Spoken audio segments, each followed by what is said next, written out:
Brought to you by NBC bearing, भारताची पहिली bearing उत्पादक। फुडली त्याच्यानंतर पवारांवरती टीका करण्यात आली। प्रशांत जगतापांनी तुमच्यावरती टीका केलेली आहे। ज्यावेळेस लक्ष्मण हाकेंना मिशी फुटलेली नव्हती त्यावेळेस पहिलं ओबीसी आरक्षण जे आहे ते पवार साहेबांनी ओबीसी समाजाला खरं तर प्रशांत जगतापांना मला सांगायचं आहे की मला देवाने थोडं उशिरा धाडलं ना। 1980 साली धाडलं।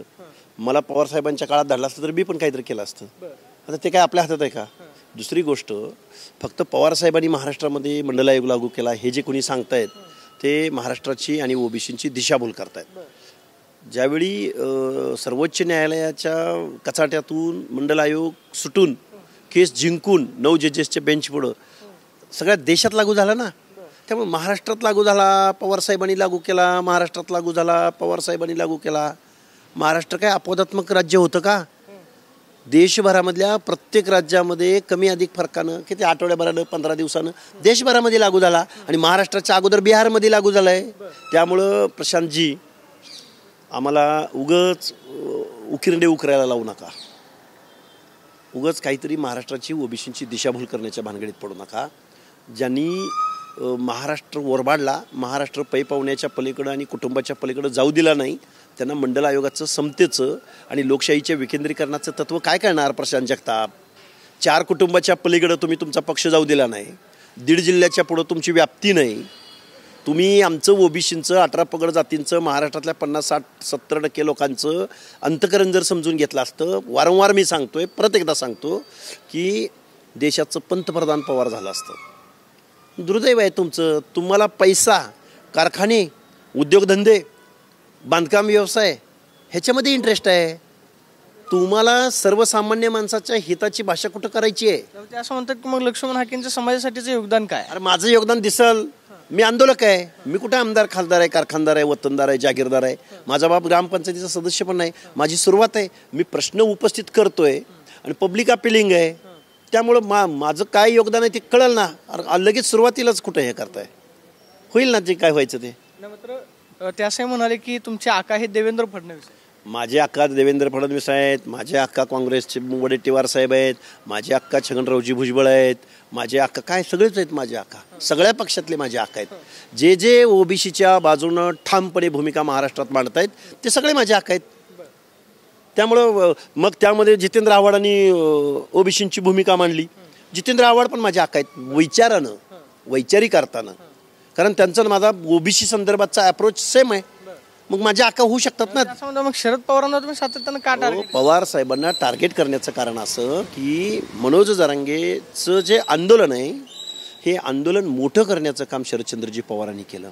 एवढा मुरब्बी माणूस, महाराष्ट्राचा लोकनेता, त्यांना ओबीसीचं आरक्षण का दिलं गेलंय? एका बाजूला म्हणायचं मंडल आयोग आम्ही लागू केला आणि दुसऱ्या बाजूला मंडल आयोग घालवण्यासाठी मनोज जरांगेचं भूत उभा करायचं, ओबीसींच्या मानगुटीवर बसवायचं, महाराष्ट्राच्या मुख्यमंत्र्याच्या मानगुटीवर बसवायचं, GR पारित करून घ्यायचा आणि GR पारित झाल्यानंतर प्रमाणपत्र वाटपाला सुरुवात झाल्यानंतर मग म्हणायचं महाराष्ट्राची वीण वसवली जात्या। म्हणजे तुम्ही ओबीसींच्या आरक्षणाच्या बाबतीमध्ये सुद्धा घाणेरडं राजकारण शरद पवारांनी केलेलं आहे। म्हणून पवारांवरती आम्ही टीका करतोय। काल परवा तर अजितदादा पवारांनी आणि निकृष्ट दर्जाच्या संसदपटू सुप्रिया सुळेंनी आर्थिक बेसवर आरक्षण पाहिजे असं आपलं मत व्यक्त करून आपण आरक्षणाकडे काय भावनेनं बघतो हे त्यांनी त्यांची विकृती दाखवून दिलेली आहे अजितदादा पवार बहीण भावानी आणि पवार साहेब। मग हे सामाजिक न्यायाच्या बाजूने कधी नव्हतेच। सामाजिक न्यायाच्या बाजूने जर पवार साहेब, पवार कुटुंबीय असतं तर असली बेजबाबदार वक्तव्य त्यांनी केली नसती की सामाजिक मागासले पण दीन दलित ओबीसी ह्यांचं काही देणं घेणं नाही। त्यांना कारखानदारांचं देणं घेणं आहे, त्यांना शिक्षण संस्था, त्यांना पैसा, प्रॉपर्ट्या, यामधलं पवार फॅमिली आहे। इकडे तुमच्या गाडीवरती हल्ला झाला त्यावरती मनोज जरांगे असं म्हटलं की काही लोक असे आहेत की स्वतःच गाडीवरती दगड मारून घेतात, अशा लोकांबद्दल काय? 10 मिनिटात आरोपी पकडलेत, 5व्या मिनिटाला तिथंच पकडलेत आरोपी। आणि पोलीस डिपार्टमेंटच्या 2 गाड्यांच्या समोर आम्ही आमची गाडी फोडून घेतो का? मनोरुग्ण, त्याला खरोखरच मनोरुग्णाच्या हॉस्पिटलमध्ये खरंच ॲडमिट करा। महाराष्ट्राची वाट लागली हो। ते काही बरळतंय, काही बोलतंय आणि महाराष्ट्र शासन त्याला बळी पडतंय। हे दुर्दैव आहे महाराष्ट्रातलं। एकीकडं पुरानं सगळा शेतकरी उद्ध्वस्त झालेला आहे, मराठवाड्यातल्या लोकांसमोर जीवन मरणाचा प्रश्न आहे, तर दुसरीकडं जाती जातीमध्ये भांडण निर्माण होत आहेत, रस्त्यावरची लढाई लढली जाते. अशा काळामध्ये माणूस म्हणून एकत्र येऊन मदत करणं गरजेचं आहे. मग विशेषतः मराठवाड्यामध्येच आंदोलनं झाली, तिथूनच मोर्चाची सुरुवात झाली. आज तोच मराठवाडा संकटामध्ये आहे. नाही, आम्ही मराठवाड्यातल्या अनेक आमच्या बांधवांच्या संपर्कामध्ये आहोत. आम्ही 1 तारखेला आम्ही मराठवाड्यामध्ये जाणार आहोत. विशेष करून नगर जिल्हा, बीड जिल्हा, परत खाली लातूर, नांदेड, परभणी त्या भागामध्ये आम्ही जाणार आहोत. आणि विषय असा आहे की माझं परत एकदा महाराष्ट्रातल्या मुख्यमंत्र्यांना सांगणं आहे, तुम्ही साखर आयुक्तालयाच्या आयुक्तांना बोलवा आणि सहकार आयुक्तांना बोलवा.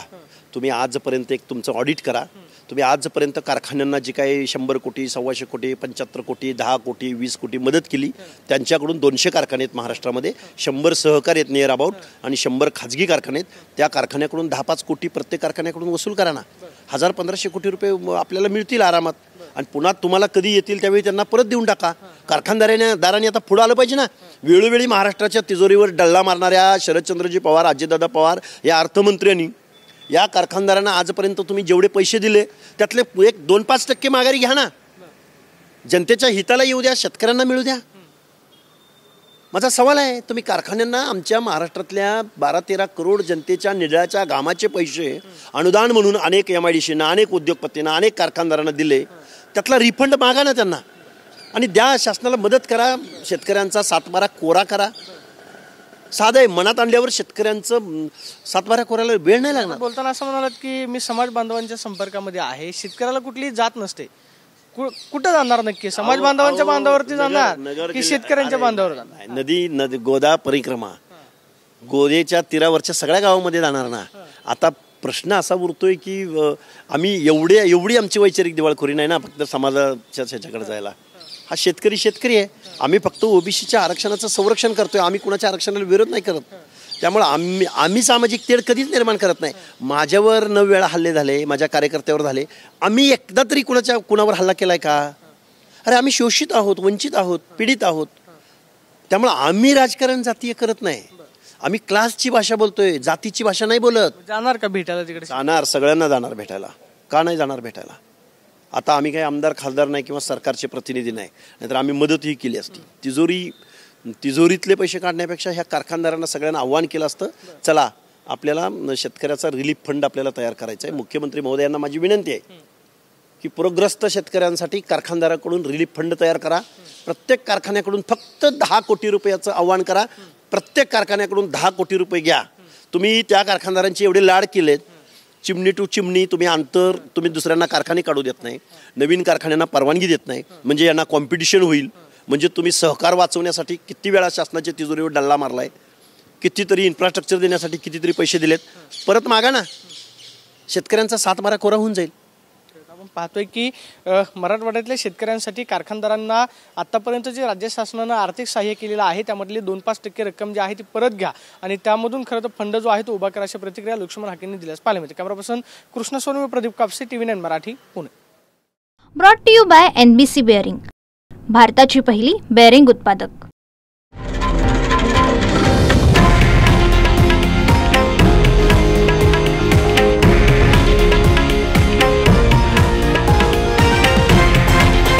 हे आहे देशातील नंबर 1 न्यूज नेटवर्क आणि आपण पाहत आहात TV9 मराठी, एकमेव.